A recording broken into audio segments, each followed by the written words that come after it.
امریکہ اور ایران کے مابین جو ایم او یو ہوا ہے اس میں ایک کہہ لیں کہ جو صورتحال ڈیولپ ہو رہی ہے ایک غیر یقینی کی صورتحال پیدا ہوتی ہوئی نظر آ رہی ہے. دونوں فریقین جو ہیں اپنے اپنے مطابق ان پوائنٹس کی تشریح بھی کر رہے ہیں اور ڈفرینٹ کی جو اسٹیٹمنٹس بھی دے رہے ہیں. اس پر بات کرتے ہیں. ڈاکٹر ملیحہ لودھی صاحب ہمارے ساتھ موجود ہیں. امریکہ میں پاکستان کی سابق سفیر ہیں اور یونائٹڈ نیشن پاکستان کی پرماننٹ ریپرزینٹیٹیو بھی رہ چکی ہیں. ڈاکٹر صاحب بہت شکریہ جوائن کرنے کے لیے. یہ بتا دیں کہ دونوں جانب سے جس طرح سے جو 14 پوائنٹس اس کی تشریح کی جا رہی ہے یہ مزید ابہام نہیں کریٹ کر رہا؟ میں نہیں سمجھتی کہ ایسا کچھ ہو رہا ہے، بلکہ اس وقت تو ہم جو ایم او یو کا امپلیمنٹیشن فیز ہے وہ میرا خیال ہے اس کا جو پروسیس ہے وہ چلتا جا رہا ہے. اور اس پروسیس میں کیا تھا کہ اسٹریٹ آف ہارموز کھلنا چاہیے جو کھل چکا ہے، اور آج کی اطلاع کے مطابق اس میں جو شپس وغیرہ ہیں، کنٹینرز وغیرہ ہیں، وہ بالکل فریلی سیل کر رہے ہیں تھرو دا اسٹریٹ آف ہارموز.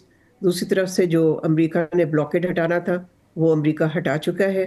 تو یہ سب سے جو اہم پہلا قدم تھا امپلیمنٹیشن کا وہ تو پورا ہو چکا ہے.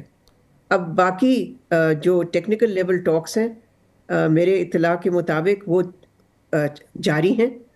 دونوں سائڈز ایک دوسرے سے بات چیت میں مبتلا ہیں. They are busy in this process. تو ابھی تک تو یہ جو امپلیمنٹیشن کا فیز ہے وہ تو مجھے ٹھیک چلتا ہوا نظر آ رہا ہے. لیکن ڈاکٹر صاحب جس طرح کی اسٹیٹمنٹس آ رہی ہیں، ٹرمپ نے کل کہا کہ اگر وہ ٹول ٹیکس لیا جائے گا ایران کی جانب سے تو سمجھے کہ بات آگے بڑھ ہی نہیں سکتی. آن دا ادر سائڈ ایران نے بھی کچھ چیزیں کمٹ کی ہیں کہ آئی اے کے جو معائنہ کار ہیں ان کو رسائی دی جائے گی تنصیبات تک، وہ بھی اس کو مطلب دینے کے لیے راضی نظر نہیں آتا. دیکھیں بہت سارے اس طرح کے ایشوز آئیں گے. آخر جیسے میں نے پہلے بھی عرض کیا یہ امپلیمنٹیشن فیز ہے ایم او یو کا، تو اس طرح کے سوالات اٹھیں گے، اس کے پھر جواب دیے جائیں گے، اور اس سب کے لیے میکنزم بنایا گیا ہے اس میمورینڈم کے تحت. اور اس میکنزم میں دونوں سائڈز پھر جو ڈفرینسز ہیں اس پہ وہ ریزالو کرنے کے لیے ان کو بات چیت کرنی پڑے گی. تو میں نہیں سمجھتی کہ یہ اس طرح کی اسٹیٹمنٹس تو چلتی رہیں گی.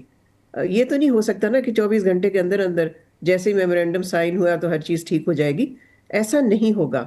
ٹھیک ہے. لیبنان کا اگر معاملہ دیکھ لیں کہ ایرانیوں کا ایک کہہ لیں کہ موقف رہا ہے کہ وہاں پہ بھی جو کمٹمنٹس ہیں وہ پوری کی جانی چاہیے، لیکن اسرائیل بطور اسپوائلر کا رول پلے کر رہا ہے. ڈفرنٹ ٹائم پیریڈ میں ڈفرنٹ طریقے سے انہوں نے پورے معاملے کو سبوتاج کرنے کی کوشش بھی کی اور ابھی بھی وہ بطور لیوریج اس کو استعمال کر رہے ہیں. کس طرح کیا اسرائیل امریکہ کو وہ بھاؤ نہیں دے رہا یا امریکہ کی جو مطالبات ہیں وہ پورے کرنے میں ناکام رہے گی؟ کیونکہ ٹرمپ تو کئی بار کہہ چکے ہیں کہ اسرائیل کو چیزیں ماننا ہوگی لیکن مانتے نظر نہیں آتے.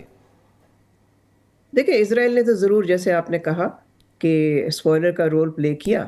اسرائیل کو تو پسند نہیں آیا، ظاہر ہے وہ مخالف ہے اس میمورینڈم آف انڈرسٹینڈنگ کا، اس ڈیل کا جو امریکہ اور ایران کے درمیان ہوئی ہے.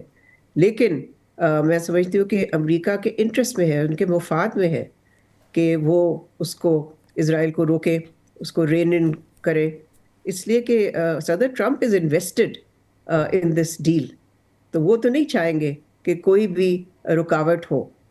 تو اگین میں سمجھتی ہوں کہ اسرائیل اگر کوشش بھی کرتا ہے تو وہ ناکام ہوگا اس ڈیل کو سیبوٹاج کرنے میں. ٹھیک ہے. آپ امریکہ میں پاکستان کے سفیر بھی رہی ہیں، بڑے قریب سے آپ نے ساری کی ساری چیزیں دیکھی ہیں. وہاں پر جو جیوز لابی ہے اس کا امریکن جو سسٹم ہے اس پہ کتنا اثر و رسوخ ہے، اس پر بھی بہت ساری باتیں ہوتی ہیں. کیا امریکہ اور اسرائیل کے مابین اختلافات جو فی الحال نظر آ رہے ہیں یہ مزید بڑھ بھی سکتے ہیں کہ یہ بس ایک بیانات تک ہی محدود رہیں گے؟ میرا خیال ہے اس وقت جو رفٹ ہے امریکہ اور اسرائیل کے درمیان وہ انپریسیڈنٹڈ ہے. ہم نے پہلے ایسا ہوتا ہوا نہیں دیکھا، اور نہ ہی ہم نے ایک اور چیز دیکھی، اور وہ یہ ہے کہ امریکہ میں جو اوپینین پولز ہیں ان سب میں ہم دیکھ رہے ہیں کہ اسرائیل کے لیے جو حمایت ہے وہ کم ہوتی جا رہی ہے، بلکہ آلموسٹ پلنج کر گئی ہے. تو اس سے تو پھر نتیجہ یہی نکلتا ہے کہ تعلقات شاید وہ نہ رہے جو کہ ماضی میں رہے. لیکن اس کا مطلب یہ بھی نہیں ہے کہ اسرائیل کی جو ایک اسپیشل پوزیشن ہے امریکن خارجہ پالیسی میں اور امریکہ کے اندر بھی تو وہ ختم تو نہیں ہوگی، لیکن وہ اس پہ اثر ضرور ہوا ہے، نیگیٹو اثر ضرور ہوا ہے جو اسرائیل کا کنڈکٹ رہا ہے غازہ میں بھی اور اب ایران کے حوالے سے بھی. ٹھیک ہے. وداؤٹ امریکن سپورٹ اسرائیل کہاں سٹینڈ کرتا نظر آتا ہے؟ اگر امریکہ اس طرح سے ماضی میں اس کو سپورٹ کرتا چلا آیا ہے، وہ سپورٹ ان کو حاصل نہیں رہتی تو اسرائیل کی سٹینڈنگ کیا ہوگی؟ دیکھیں صدر ٹرمپ نے بہت دفعہ کہا اور اس دفعہ تو انہوں نے سچ ہی بولا ہے کہ امریکہ کے بغیر اسرائیل جو ہے وہ سروائیو نہیں کر سکتا، اس حوالے سے کہ ان کا اکنامک جو ڈپینڈنس ہے امریکہ پہ اور ملٹری ڈپینڈنس ہے، سارا اسلحہ جو ہے وہ امریکہ سے آتا ہے. پھر آپ کو معلوم ہے کہ billions of dollars of assistance, اس سے زیادہ کوئی ملک نہیں ہے جس کو امریکہ اتنی اسسٹنس دیتا ہو ہر سال. تو ظاہر ہے اس کے بغیر تو بہت چیلنجنگ ہوگا اسرائیل کے لیے، اور نہ ہی اسرائیل چاہے گا کہ وہ کھو دے یہ اسسٹنس. ٹھیک ہے، اس پوری وار کے بعد ہم دیکھ رہے ہیں کہ جی سی سی ممالک میں بھی ایک تقسیم دیکھنے کو ملی ہے، ایک نیا مڈل ایسٹ بنتا نظر آ رہا ہے، نیو ٹائز وہاں پہ، نیو الائنمنٹس ہوتی ہوئی نظر آ رہی ہیں. Marco Rubio U S secretary of state دورے پر ہیں اور ان 3 ممالک پر گئے ہیں جو اس پوری جنگ کے دوران ایک الگ سے لائن لیے ہوئے تھے. کیا فیوچر میں امریکہ بھی اس ریجن کے اندر ان لوگوں کے ساتھ ہی کھڑا ہوگا جو ایران کے حوالے سے ایک ہارڈ کور موقف رکھتے ہیں؟ اول تو یہ کہ میں امریکہ کی جو ڈومیننس ہے مشرق وسطیٰ میں، وہ مڈل ایسٹ میں، وہ تو میں سمجھتی ہوں کہ ختم ہو رہی ہے. اس کا ہم خاتمہ دیکھیں گے. اب سوال یہ ہے کہ کیا امریکہ ڈس انگیج کرے گا اس خطے سے یا اس کے ساتھ انگیج رہے گا. آپ کو یاد ہوگا کہ جب امریکہ نے، صدر ٹرمپ نے جب اپنے ملک کی نیشنل سیکیورٹی اسٹریٹجی ایشو کی تھی پچھلے سال، تو اس میں مڈل ایسٹ کے بارے میں تو انہوں نے یہ کہا تھا کہ اب ان کی پرائیورٹی جو ہے وہ ویسٹرن ہیمسفیئر ہوگی، مڈل ایسٹ نہیں ہوگی. تو اس حوالے سے بھی ہمیں دیکھنا کہ کیا وہ عمل اس اسٹریٹجی کا کریں گے یا اس جنگ سے جو تبدیلیاں آئی ہیں اس کی وجہ سے امریکہ اور انگیج ہوگا. ٹھیک ہے، لیکن سعودی عربیہ تو کوشش کر رہا ہے. ایران کی جس طرح آپ نے کہا کہ ریجنل جو ایک حیثیت وہ بالکل ماضی سے بدل چکی ہے، جس طرح سے اس نے امریکہ اور اسرائیل کو صاحب ہم تو یہی کہہ کہ ڈیفیٹ کر کے رکھ دیا نا بہت ساری جگہوں پہ. مطلب جو اپنی چیزیں تھیں، جو پوائنٹس ہیں جو ہم دیکھ رہے ہیں وہ اس پہ بھی ایران کی برتری فی الحال دکھائی دیتی ہے. جو سعودی عربیہ کی کوشش ہے کہ ریجن کو دوبارہ سے مطلب ان کے معاملات بہتر کروائے جا سکیں، جی سی سی ممالک اور ایران کو ٹیبل پر بٹھایا جا سکے، کیا یہ اسی بات کا ادراک ہے کہ اب ایران وہ ایران نہیں رہا ماضی والا؟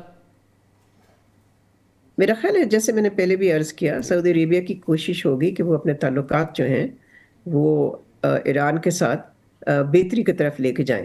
ابھی بھی آپ نے نوٹ کیا ہوگا کہ جو ایران کے وزیر خارجہ ہیں اور سعودی عربیہ کے وزیر خارجہ ہیں، ان کے ساتھ ان کی آپس میں باقاعدگی سے ٹیلی فون پہ بات چیت ہوتی رہی ہے. تو یہ تو اس چیز کی نشاندہی کرتی ہے کہ جو مشرق وسطیٰ کے 2 سب سے بڑے ملک ہیں، ایران اور سعودی عربیہ، ان کے درمیان میں سمجھتی ہوں کہ تعلقات جو ہیں وہ سٹیبل یا سٹیبلٹی کی طرف، دونوں ملک چاہیں گے کہ وہ سٹیبلٹی کی طرف جائیں. ٹھیک ہے، جی سی سی کی اگر بات کر لیں، یہ کنٹریز جو 6 ممالک ہے، کلچر ایک ہے، نظام حکومت چینج ایک جیسا ہی ہے اور بڑے قربت تھیں ان ممالک. ان میں بھی ایک رفٹ دیکھی ماضی میں ہم نے اور ایک کہنے کہ ایک تقسیم نظر آتی تھی. کیا یہ دوبارہ سے یونائٹ ہو پائیں گے جی سی سی ممالک؟ مشکل ہی ہے، اس لیے کہ جو رائیولریز ہیں اتنی تو یکجہتی نہیں تھی جتنے کہ آپ جس کا ذکر کر رہے ہیں. اس وقت بھی جب کہ کہتے تھے کہ بھئی بڑی یونٹی ہے، یونٹی نہیں تھی. یو اے ای اور سعودی عربیہ کے درمیان، پھر قطر اور سعودی عربیہ اور قطر اور یو اے ای کے درمیان بھی پچھلے چند سالوں میں بلکہ سینکشنز امپوز کیے سعودی عربیہ اور یو اے ای نے قطر پہ.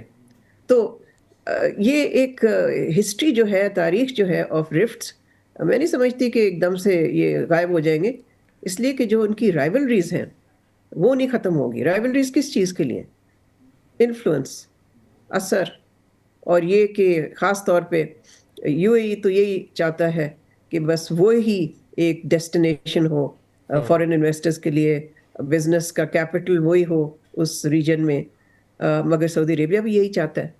تو اس کی وجہ سے میں نہیں سمجھتی کہ یکجہتی کی طرف ہم نے دیکھیں گے اس خطے کو جاتے ہوئے. ٹھیک ہے، لیکن ایک عام آدمی بیٹھ کر دیکھتا تھا کہ جو لیڈرشپ ہے ساتھ بیٹھ کر فٹ بال کا میچ دیکھ رہی ہیں اور ساتھ سعودی جو کراؤن پرنس ہیں وہ کہہ رہے تھے کہ نیا جو ہے یورپی یونین یہ جی سی سی ممالک ہوں گے، لیکن on the other side with ان کنٹریز یا آپس میں جو رفٹ تھی وہ بھی اپنی جگہ موجود تھی.